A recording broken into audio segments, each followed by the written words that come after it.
올해 10월 31일 내일입니다. 내일은 종교개혁 제499주년 되는 기념일이죠. 종교개혁의 유명한 구호 가운데 솔라 스크립투라, 오직 성경으로라는 말이 있습니다. 종교개혁자들은 당시 로마 가톨릭 교회가 성경의 권위보다 교회의 전통을 더 중요시한 데 반발해서 오직 성경으로를 외쳤습니다. 오늘날에도 로마 가톨릭 교회에 가보면 마리아에게 원죄가 없다라고 하는 마리아 무염 시태, 또 마리아가 승천했다라고 하는 마리아 몽소 승천과 같은 교리들이 있습니다. 이런 교리들은 모두 성경과 무관합니다.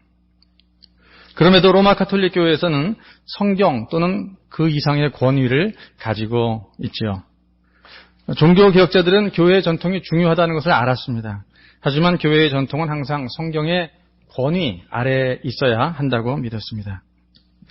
그렇다면 종교개혁자들의 후예라고 할 수 있는 한국 개신교는 과연 모든 면에서 성경에 부합되는 전통을 가지고 있을까요? 꼭 그런 것은 아닌 것 같습니다. 가령 한국교회가 자랑하는 새벽기도는 성경에 그 기원이 있지 않습니다. 성경에는 초대교회가 매일 새벽에 모여서 정기적으로 기도했다라고 하는 그런 이야기는 나오지 않습니다. 또 맥주 감사절을 지키는 교회가 한국에 많습니다. 성경적으로 맥주절은 오순절이라고 할 수 있는데 그것은 신약의 성령 강림절로 바뀌었기 때문에 교회는 맥주절보다 사실 성령 강림절을 지키는 것이 더 성경적이라고 할 수 있습니다. 그런 점에서 가톨릭 교회는 성령 강림 대축일을 지키고 있는데 그것이 더 성경적이다 이렇게 볼 수도 있겠습니다.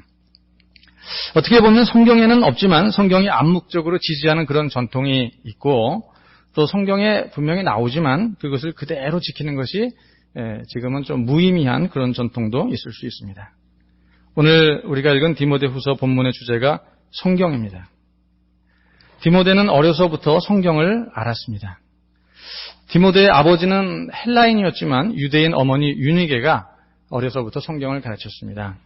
유대인들은 한 5살쯤 되면 그때부터 토라를 배운다고 하죠. 한국의 그리스도인들도 성경을 많이 배웁니다. 교회마다 주중에 베델 성서, 크로스웨이, 1:1, 단계별 성경 공부, 성경 대학 등 다양한 성경 공부 프로그램이 있습니다.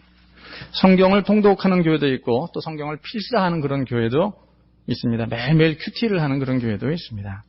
성도들이 이렇게 열심히 성경 공부를 하기 때문에 한국교회 성도들이 성경을 잘 알 것 같은데 과연 그럴까요? 2000년 전 세상에서 성경을 가장 잘 아는 민족이 유대 민족이었습니다. 그 중에서 바리새인과 서기관들은 성경을 통째로 외다시피 했습니다. 하지만 그들은 예수님으로부터 너희가 성경을 알지 못하는 고로 오해하였도다 라고 하는 꾸지람을 들어야 했습니다.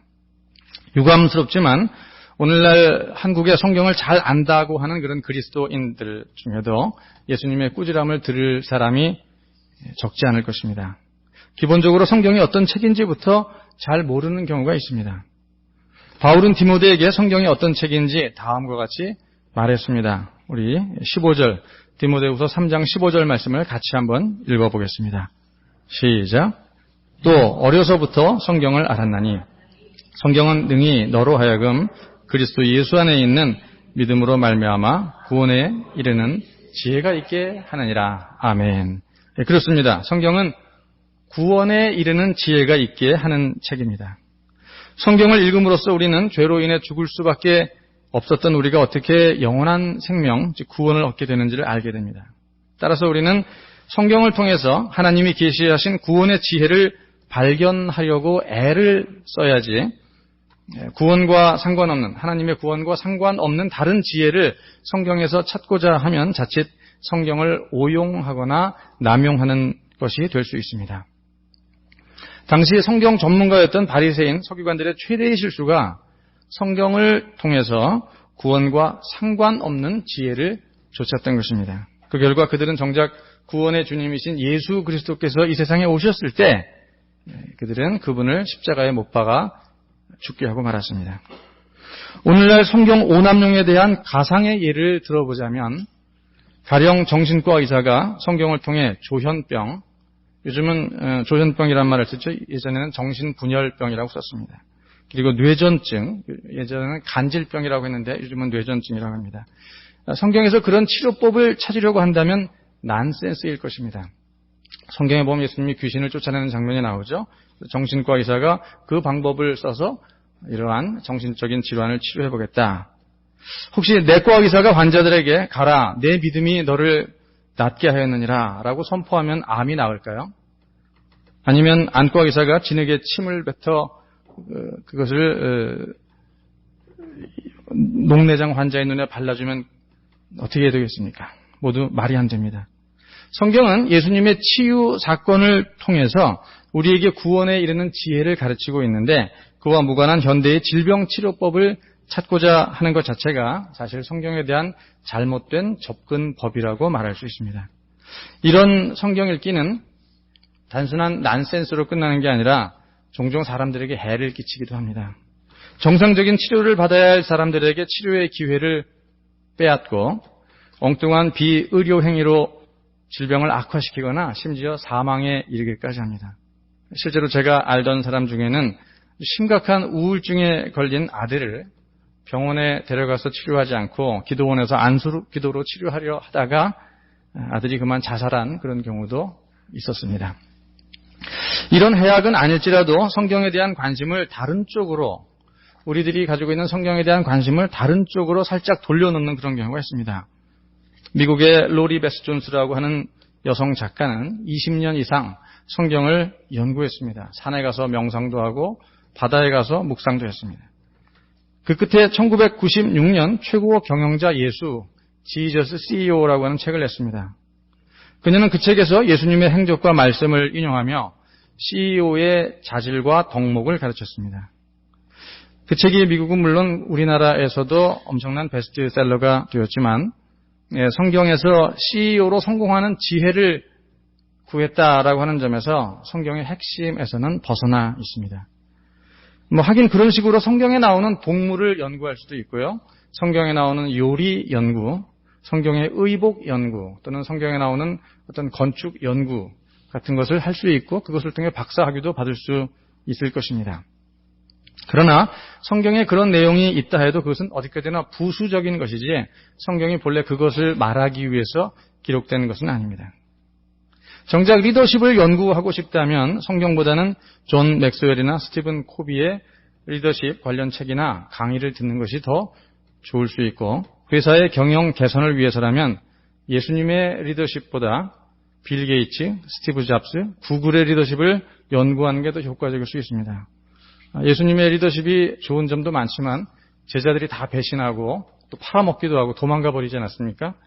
그런 점에서 성경에서 예수님의 리더십을 찾는다라고 하는 것이 경영에 반드시 도움된다고 볼 수는 없습니다. 한편 우리가 성경 읽기와 관련해서 주의해야 할 것 중에는 종종 모든 분야에 성경적이라고 하는 말을 붙이려고 하는 유혹이 있습니다. 가령 성경에는 자녀 양육에 대한 많은 이야기들이 나옵니다. 그런데 그런 내용들을 다 모아서 가르친다고 해서 그것이 반드시 가장 성경적인 교육법이 된다라고 말하기는 어렵습니다. 만약 그것이 진정한 성경적 자녀 양육법이라면 모든 그리스도인들이 그 방식을 따라야 되고 그렇지 않을 경우는 비성경적 자녀 양육을 하는 것이 되기 때문입니다. 또 그런 성경적 자녀 양육법을 따를 경우에 늘 좋은 결과가 나와야 할 텐데 반드시 그런 것도 아닙니다. 가령 성경적 자녀 양육법으로 솔로몬처럼 지혜로운 인물을 만들었다. 그러면 솔로몬은 과연 우리의 좋은 본이 될 수 있을까요? 결국 그는 타락한 왕이 되었습니다. 또 어떤 사람은 자녀에게 회초리를 드는 것, 잠언에 나오죠. 그것이 성경적이다라고 말합니다. 그런데 오늘날 이런 교육은 자칫하면 그 부모나 아니면 교사도 아동학대로 고발당할 염려가 있기 때문에 어떻게 할 것인가 하는 것을 깊이 생각해야 합니다. 또 성경적인 기업 경영을 한다는 회사가 실제로는 사원들을 더 착취할 수도 있습니다. 어떤 교단은 성경이 교회 지도자로 여성이 나가는 것을 옳지 않다라고 하고 있기 때문에 여성 목사 안수에 반대하는 그런 교단도 있습니다. 그것이 성경적이다. 또 여성은 장로가 되면 안 된다. 이렇게 말하는 교단도 있습니다. 성경적이다. 그러나 거기에 동의하기 어렵습니다. 또 어떤 사람은 성경적 건강법으로 이런 음식을 먹고 저런 운동을 하는 것이 성경적이고 그래야 성경적 건강을 얻을 수 있다라고 주장합니다. 하지만 그것이 현대의학이 말하는 건강법과 무엇이 다른지 또 얼마나 탁월한지 그래서 모든 그리스도인들이 과연 그 방식대로 건강법을 성경적으로 유지해야 하는가에 대해서는 애매한 점이 많습니다.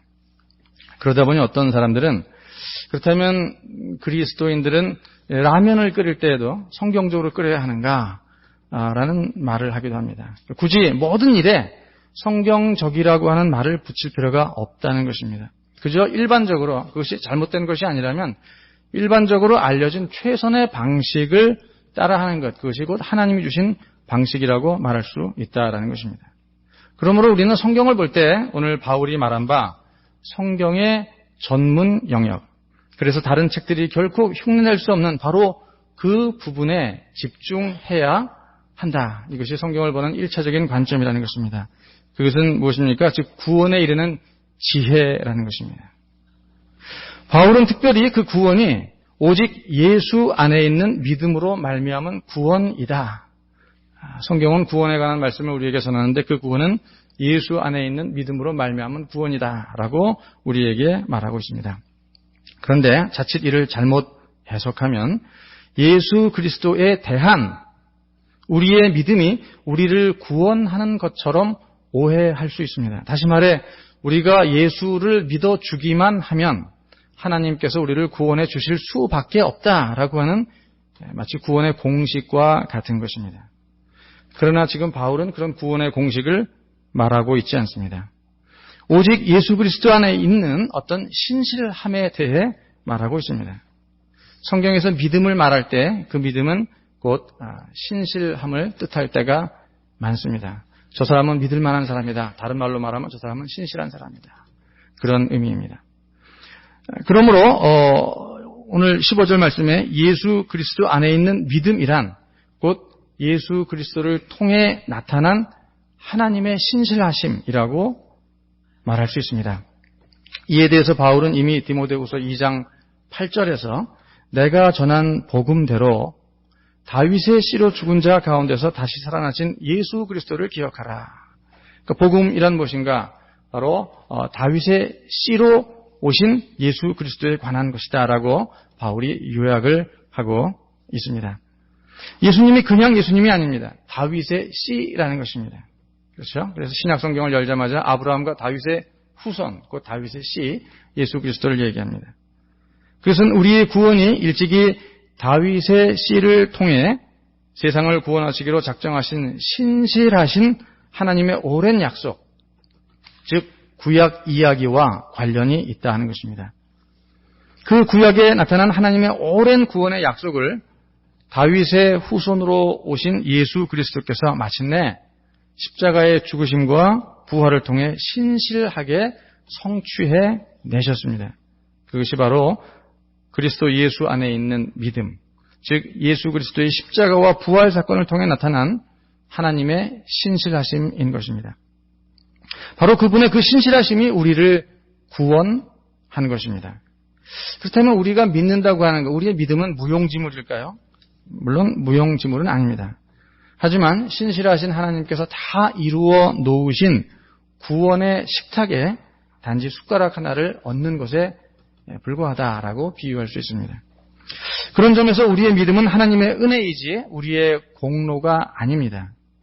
우리는 우리의 믿음조차 하나님께 감사해야지 믿음을 자랑할 것은 아닙니다.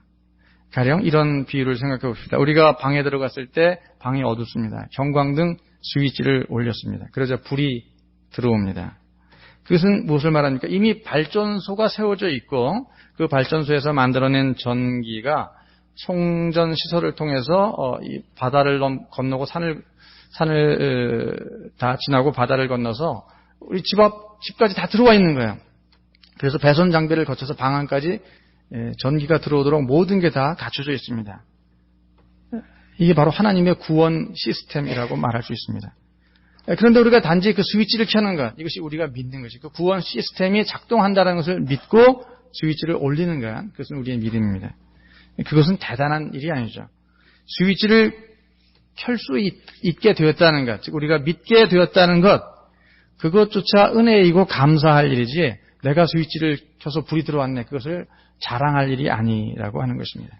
성경이란 무엇입니까? 말하자면 어두운 세상을 밝히시겠다는 성부 하나님의 인류 구원의 약속을 하나님께서 성자 예수 그리스도와 함께 어떻게 그 발전소 건설에서부터 방 안의 스위치에까지 전기가 도달하기까지 모든 설비를 완벽하게 구축해 내셨는가를 설명한 책이다라고 말할 수 있습니다. 그렇죠. 성경은 구원의 시스템에 관한 모든 설명이 들어있는 책이다. 그리고 그 책을 기록하기 위해서 성령 하나님께서 함께 하셨습니다. 그것이 바로 성령의 감동인데요. 오늘 말씀 16절에 이렇게 나와 있습니다. 모든 성경은 하나님의 감동으로 된 것으로. 하나님의 감동이 다른 말로 얘기하면 하나님의 입김이 씌워진 것이다, 이런 의미입니다. 하나님의 입김을 구약 성경은 루아흐, 성령이라고 말하고 있습니다. 그러므로 성경을 기록할 때 성부 하나님이 성자 예수 그리스도와 함께, 그리고 성령의 감동으로 삼위일체 하나님께서 같이 성경을 기록하셨다라고 말할 수 있습니다. 이어서 바울은 디모데에게 그 성경으로 성도들을 교훈하라, 그리고 그 성경으로 그들을 책망하라라고 말하고 있습니다.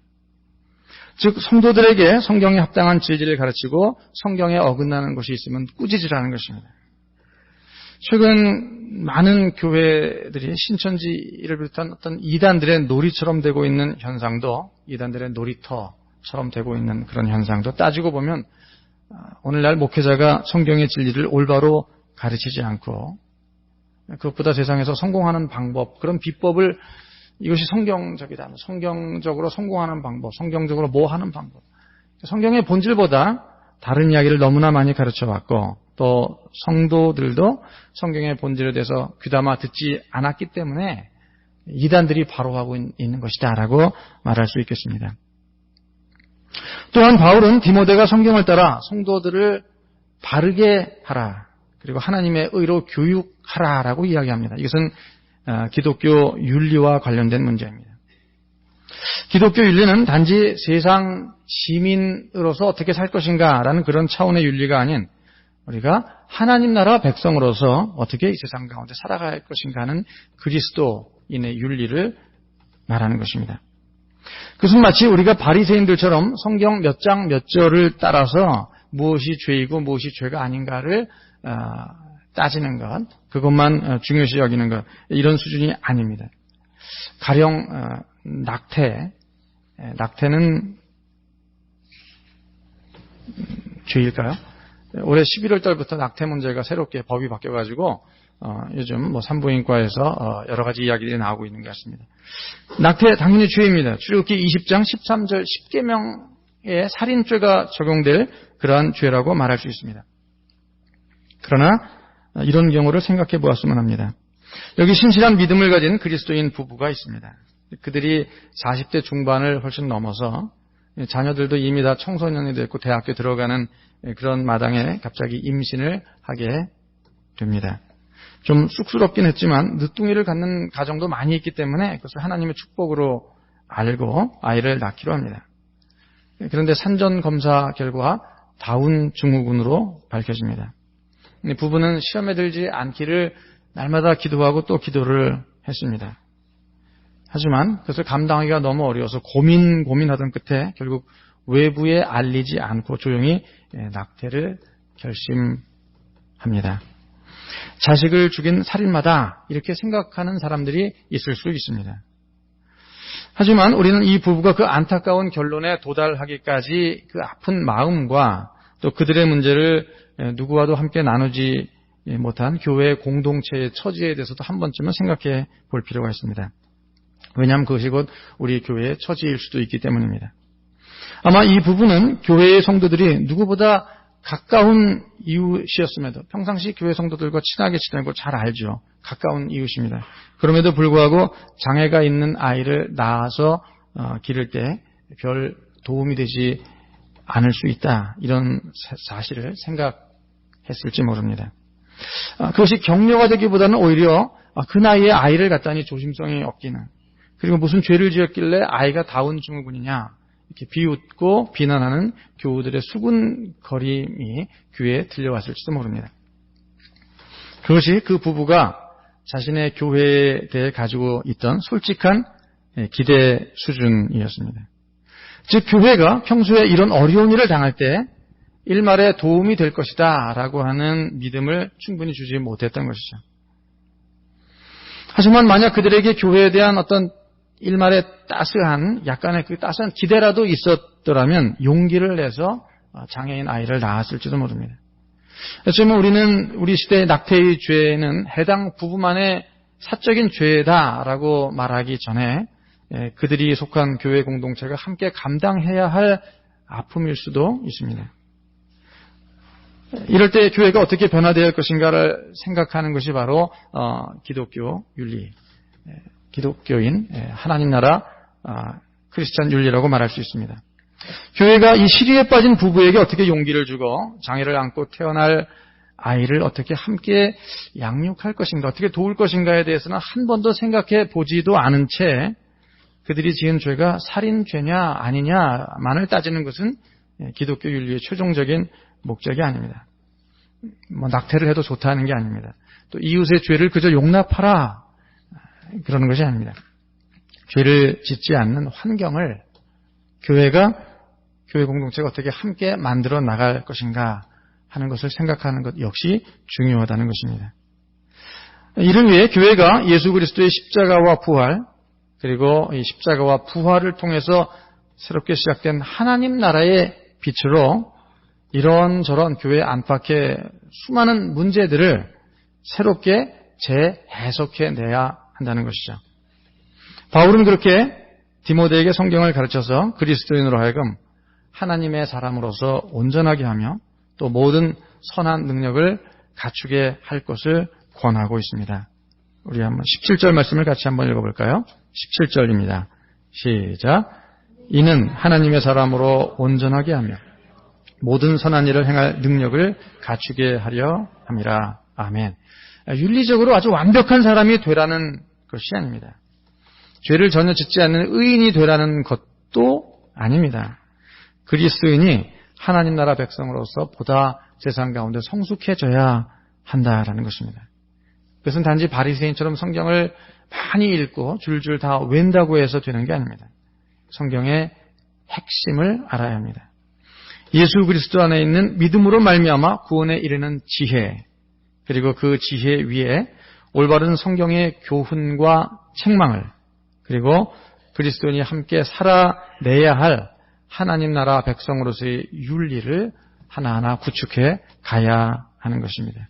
그것이 바로 오늘날 오직 성경, 솔라 스크립투라를 추구하는 그리스도인이 취해 나가야 할 길입니다. 기도하겠습니다.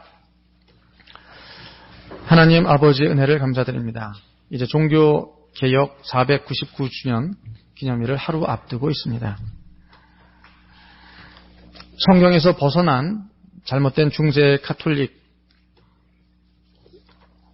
고치기 위해서 마틴 루터가 종교개혁을 일으켰습니다. 어느덧 500년이 흘러가면서 오늘날 개신교 역시 하나님 말씀에서 많이 동떨어진 그런 삶을 살고 있는 모습을 보이게 됩니다. 주님, 다시 한번 우리가 성경의 본질로 돌아가는 교회, 그러한 그리스도인이 되게 하여 주시옵소서. 성경 가르침을 따라 하나님 나라의 윤리가 그리스도인 또 교회 사이에 편만하게 전파되고 선포되는 그런 삶, 세상 사람들에게 진정한 빛과 소금 역할을 감당할 수 있는 그러한 개혁적인 그리스도인이 될 수 있도록 주께서 우리와 함께하여 주시옵소서. 우리 주 예수 그리스도 이름으로 감사하며 기도하옵나이다. 아멘. 아멘.